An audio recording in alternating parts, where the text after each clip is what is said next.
Hello, my lovely friends.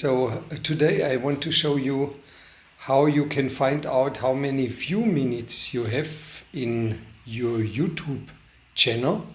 For this you need your YouTube studio, open it, and then go to analytics,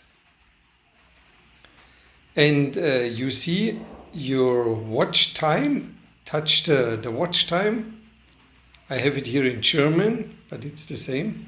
Watch time.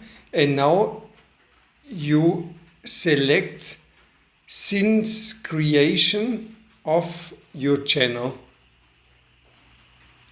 And so you can see your watch time. In my case, it's 66,741. To activate your AdSense and get the advertisement by YouTube, you need 240,000 view minutes or 240K. Like you can see, I have already a quarter of the requirements. This was it, my lovely friends. Until my next video. Bye bye. When you like it, thumbs up and subscribe to my channel.